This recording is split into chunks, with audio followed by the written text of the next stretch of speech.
Okay, is there sound now? Can you hear me now? I'm really hoping that you can hear me. I am so sorry. I didn't know there wasn't any sound. Okay, how about now? Can you hear me now? There's usually a bit of a delay in the messages, so let's see how that goes.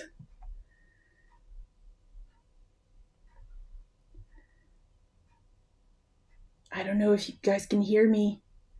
This is awkward.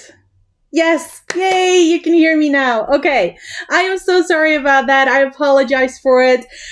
Tell you what, let's very briefly go back to what we were talking about just a moment ago, and let's see, just again, very, very briefly. So the first one we talked about was format, where both webinars and online trainings are done live, but webinars can be recorded and distributed for later viewings, whereas if you take an online training, record it and then distributed, it's really more of an e-learning or an online course. So that's kind of the main difference there. For purpose, as you may have seen, in both cases, obviously, the trainer or the facilitator would share information with the audience, but that's about it for webinars.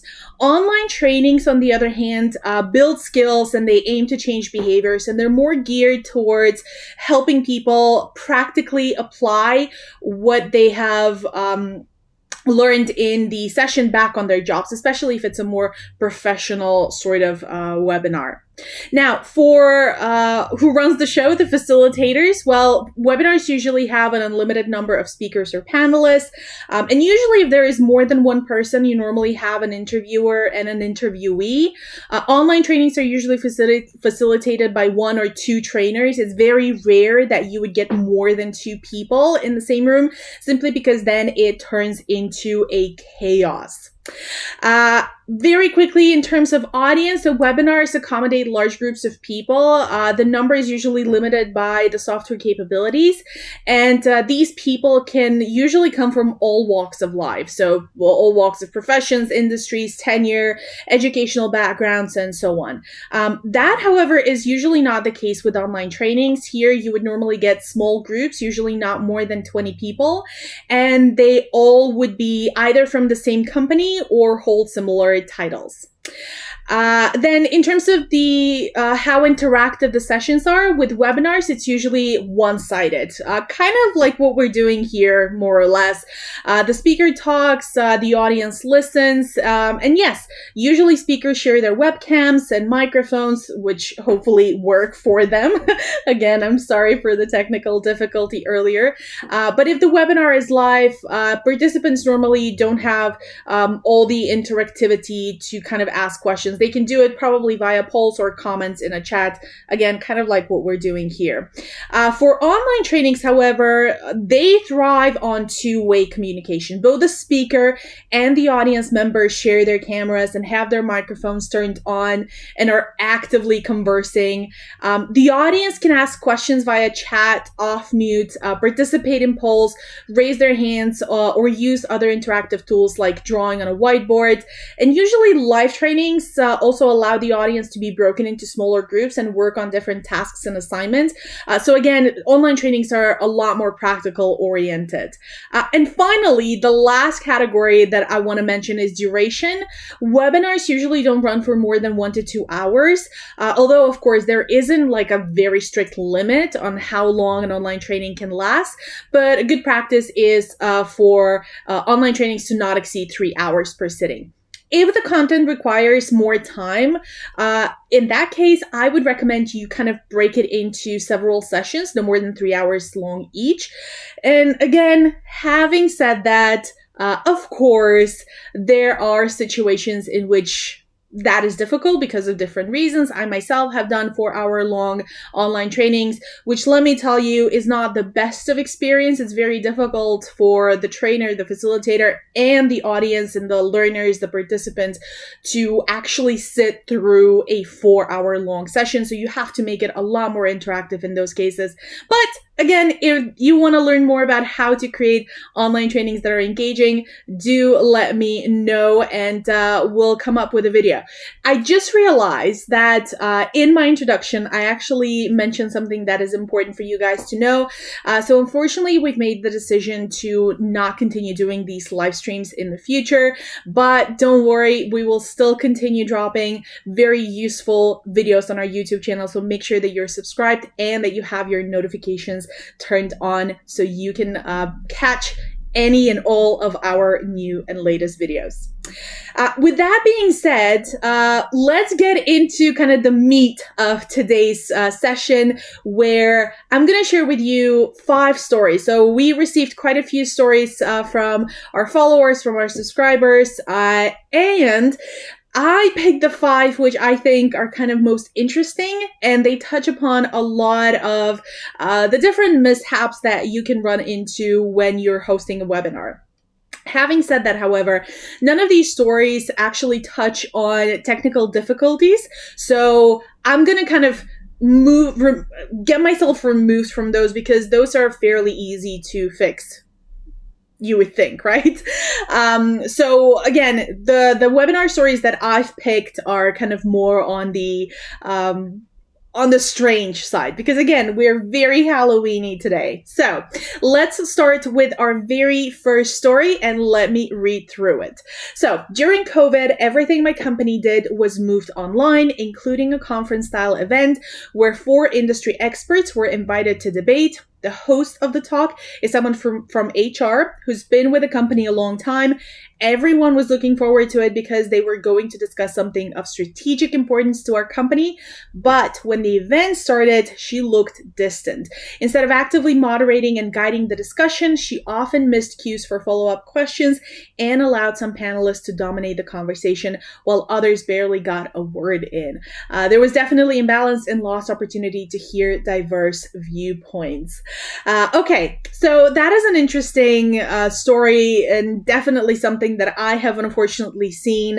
So what would I do in a similar situation? Where for once, I would ensure that there is a pre-event briefing to kind of explain to all the panelists and the moderators what is expected, what topics do we want them to cover. I would want the moderator to also know as much as possible about the speaker's background and what kind of viewpoint they can contribute to the conversation, but really just explaining to everyone what their role and responsibility is. And something quite important is to make sure that we have told them what is kind of the desired flow of the conversation. Another thing that I would recommend for a situation like this is to maybe consider providing some training or some coaching for the moderator, especially if they're not accustomed to hosting such events, or if this is their first time or maybe second time. This kind of training can really include some kind of role-playing exercises, mock sessions, but the point there is really to practice handling different types of situations. And this way you're really setting that person up for success.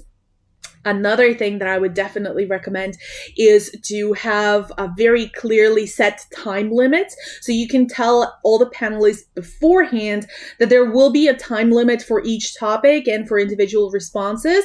And ideally, you would have some kind of a timer on the screen for them to keep in mind. And this really ensures everyone gets a fair chance to contribute, because we did have, if you remember, in the case, there was a point about, some of them dominated the conversations while others barely got a word in. And that's definitely not a situation you want to present to your viewership.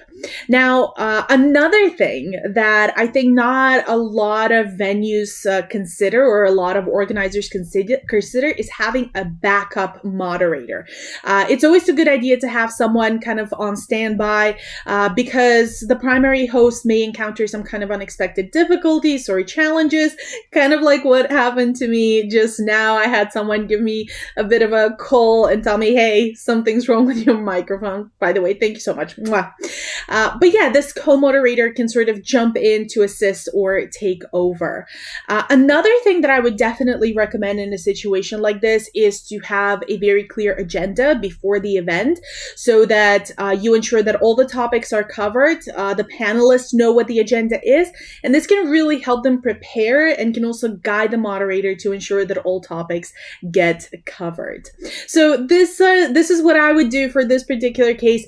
If you think I've missed anything, or if you think there's something else that you would recommend doing, please let me know in the chat or in the comments down below if you're watching the recording of this live stream. And with that being said, I'm going to move on to story number 2. So this is an interesting one as well. Let's check it out. I attended a session on pricing strategies. The host had just finished her presentation and opened the floor for questions. However, any slightly critical query or challenging perspective was brushed off or ignored. Instead of addressing concerns, the facilitator cherry-picked only the positive feedback, alienating a significant portion of her audience. I spoke to my peers after the session. Many left feeling unheard and undervalued. So this is an interesting case for sure, and it's not one that I have come across either as an attendee or obviously as a host. I would hope not. But here's what I would recommend. So first of all, you definitely want to acknowledge and address everything that pops in the chat. Even if it's a question that's maybe a bit challenging or a comment that's a little bit critical, it is essential to acknowledge it because you want to make sure that your audience is feeling valued, is feeling as if they're participating in a safe space where they can share their views and opinions without fear of being judged. Another thing I would recommend is to stay neutral and professional. One of the kind of really natural reactions in a situation like this is to get defensive. So you want to kind of avoid doing that. Instead, you want to understand or kind of keep in the back of your mind that your participants come from different backgrounds, from different perspectives. And so every comment you receive can ultimately help you grow and become a better host. In this case, pricing strategies. Was it pricing strategies? Yes, it was pricing strategies. In this case, maybe you can learn something else or a different approach that you can take when you're delivering the same webinar to different teams. But also addressing, like I mentioned just a second ago, addressing any sort of concerns, especially neutrally, really fosters an environment that's conducive for learning and discussions. I always make it a priority in my webinars to encourage diverse opinions, to emphasize at the beginning of a session that all questions and all feedback is welcome. And hopefully that creates throughout the session, I would make sure that I create an environment where people can, feel comfortable sharing their viewpoints. But again, webinars aren't necessarily notorious for kind of asking for the audience to get engaged. It's more of a listening session. Having said that, I still think that you do need to involve your audience.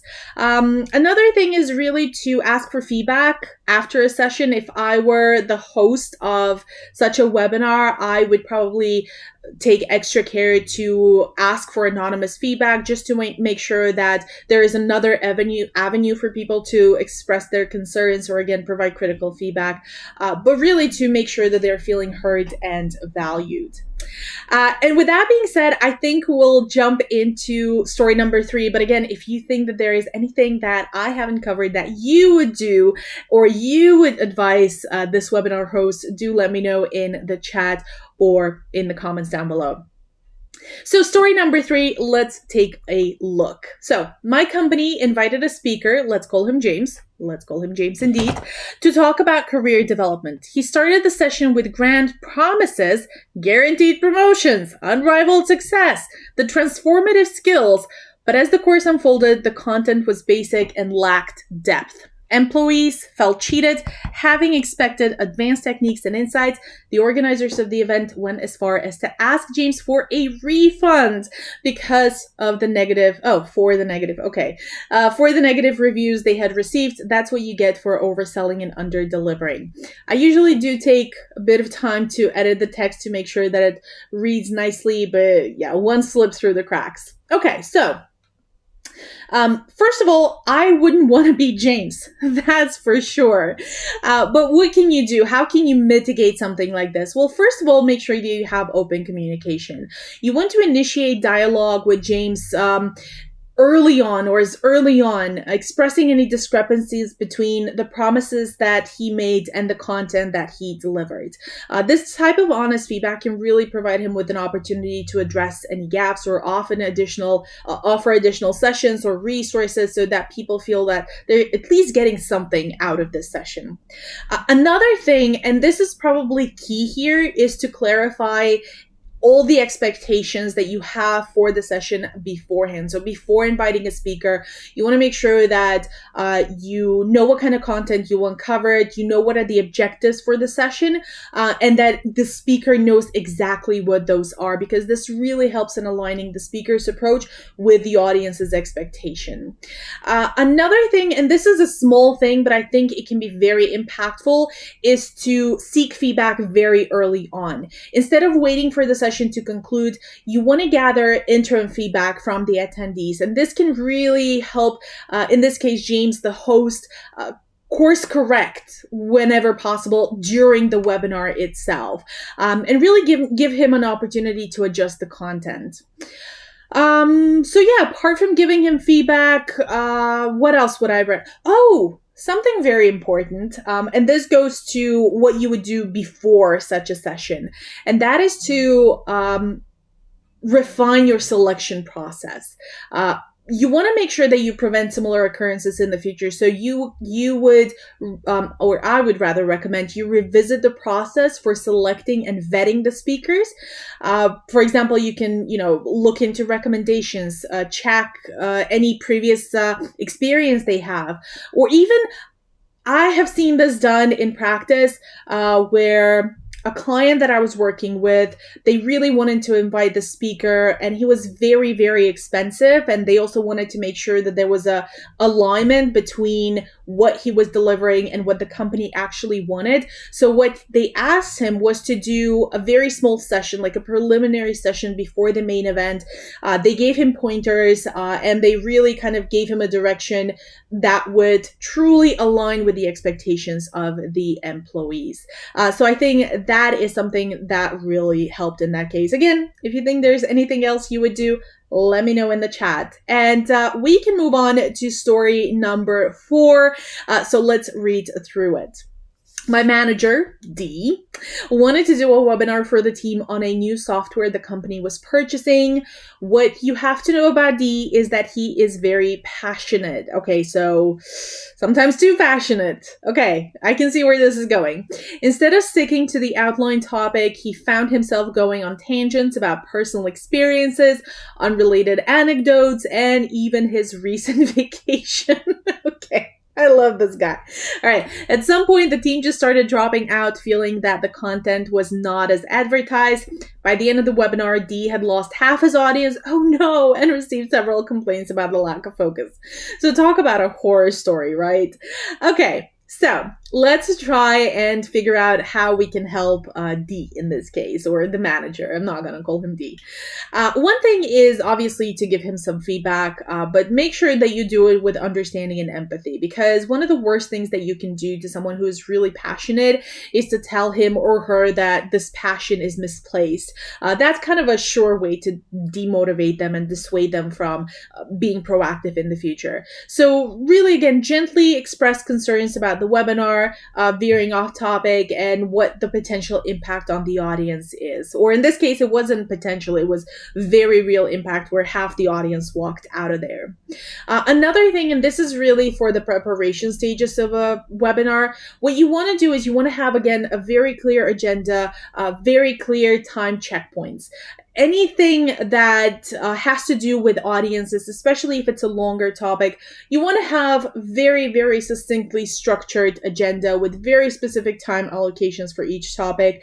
This can be really helpful in figuring out, okay, I have, let's say, 5 minutes for this topic, and I'm keeping track of time. And if I run over those 5 minutes, now I need to start thinking, okay, what am I going to take out of my future content that I want to deliver? Or do I maybe quickly wrap up this part and then just move along?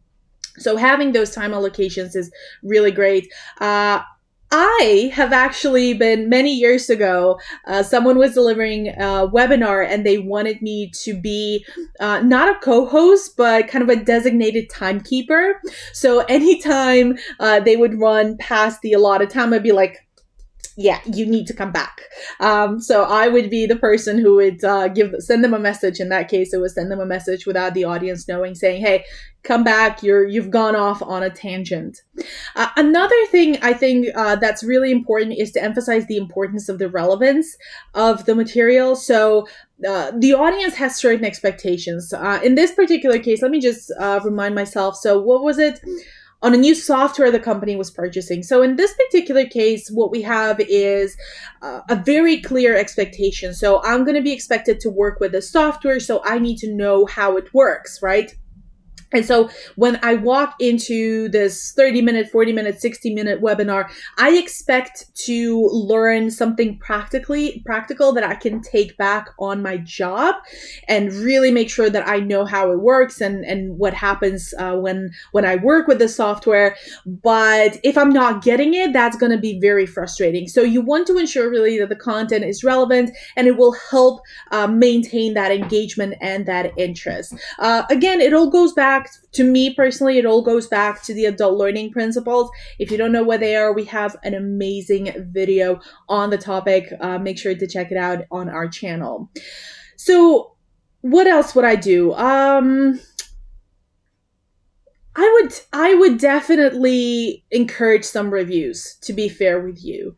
I would even encourage this person, this manager, to do like a very small pilot session in front of maybe couple peers, 3-4 people tops, just to get their opinion and just to understand what really works, what doesn't. And that feedback can be really detrimental in figuring out, okay, maybe I do need to be careful with going off on tangents.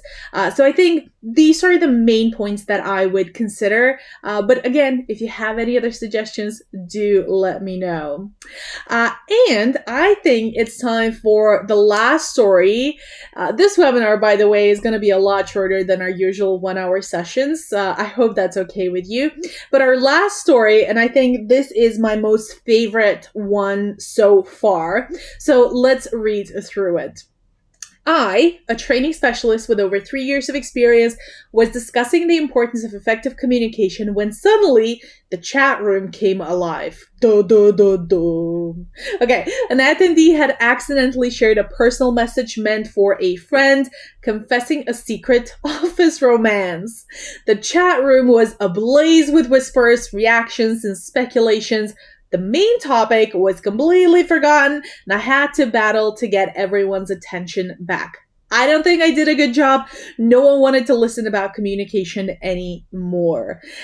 Talk about a horror story. I mean, honestly, first of all, it's not funny, but it's funny. I can almost imagine something like this happening during a webinar, and I having thought about it, I know what I would do. Without having thought about it, my initial reaction would probably be to feel really, really awkward. I'm not gonna lie, but I have had some time to think through what I would do. And here's some of my suggestions. The very first and most important one is to address the elephant in the room. Ignoring the situation might cause more distractions. So acknowledge the mishap with maybe even a light comment like, hey, looks like we got a practical example of why clear communication is crucial, or look how important it is to double and triple check who you're sending what message. Again, this might really kind of diffuse the tension. But right after having done that, I would remind attendees that everyone can have slip-ups and it's essential to maintain professionalism. And I would ask everyone to not discuss or spread private matters outside the session, emphasizing the importance of confidentiality and respect. And I would probably even use the situation as a learning point for everyone. Without diving into the content of the shared message, I would probably highlight the importance of double checking again before sending those messages, especially in a professional setting. This can, again, turn the situation into a very valuable and relevant lesson.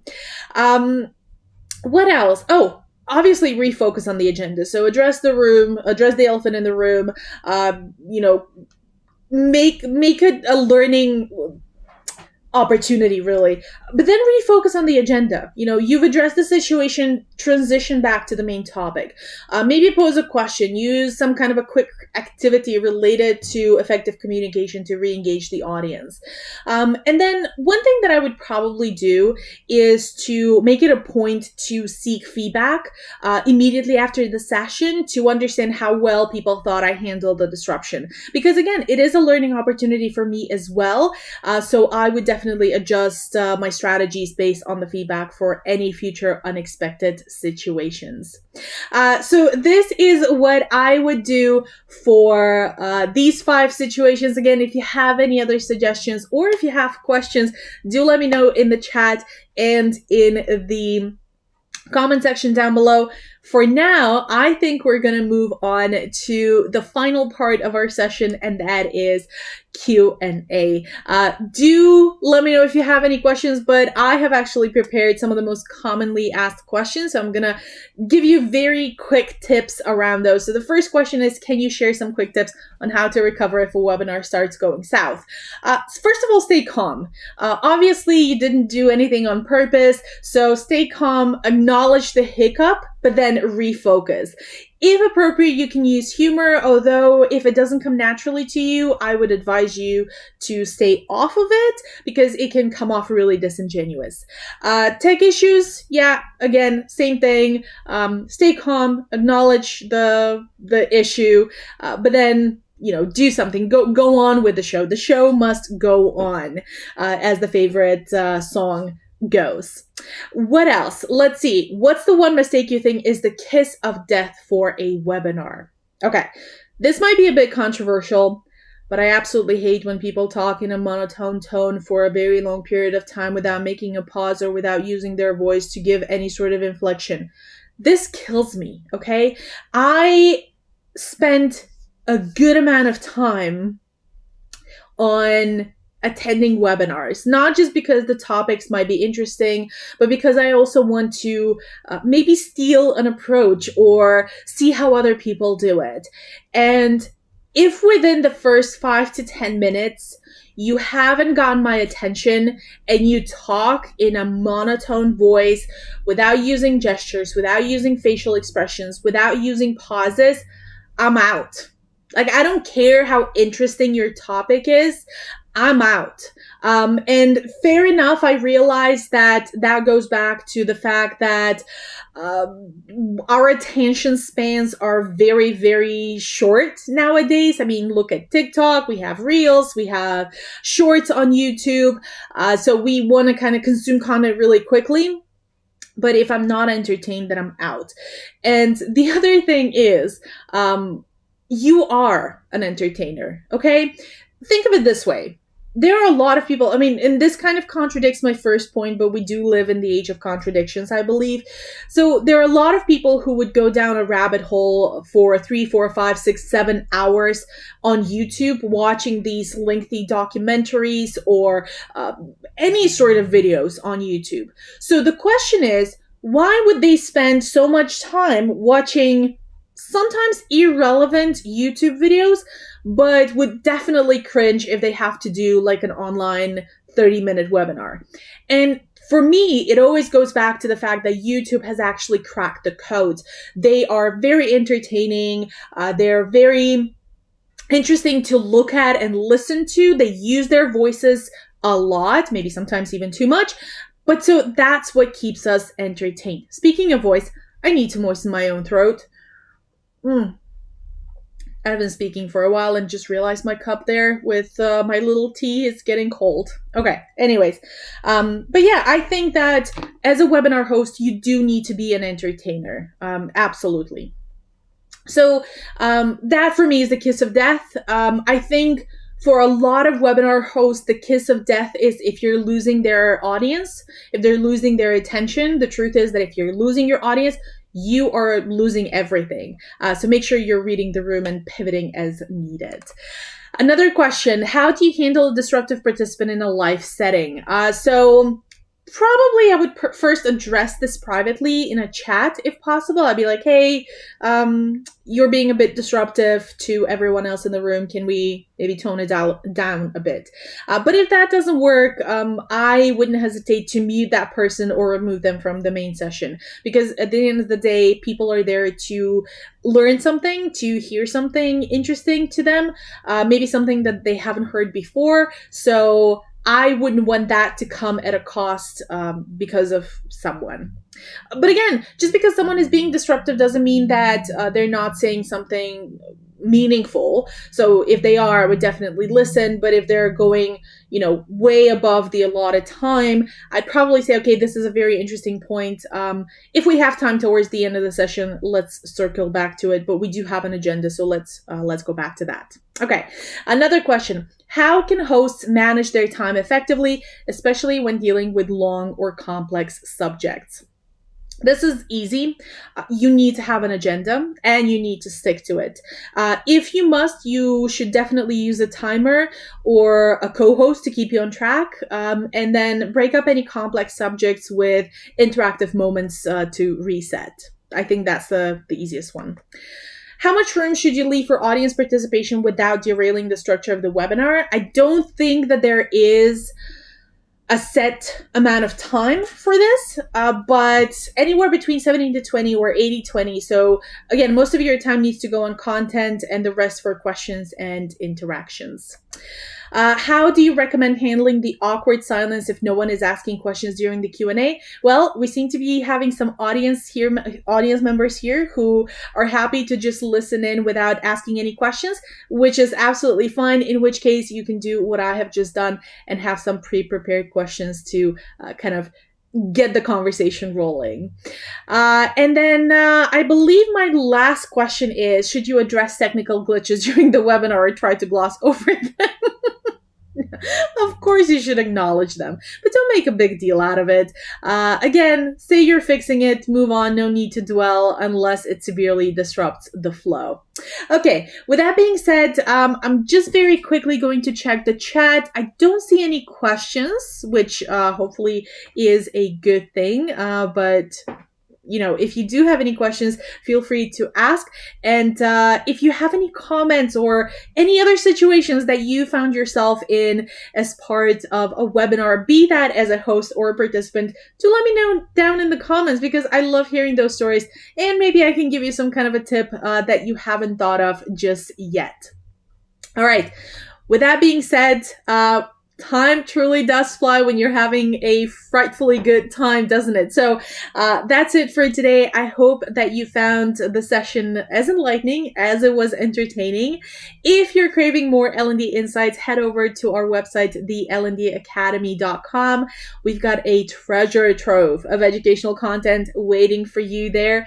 We've got blog posts, we have freebies that you can download, and we even have some awesome online courses. And if you enjoyed this presentation slides, a big shout out to SlidesGo for the amazing template, which I edited and made my own. But head over to their website. They have some amazing templates. That's a wrap. What's a wrap? That's a wrap for our live streams for a bit. Again, remember, we'll continue to post fresh content on our YouTube channel, so stay tuned. Keep those learning gears turning. Thank you so much for joining us today. And until next time, keep learning and growing.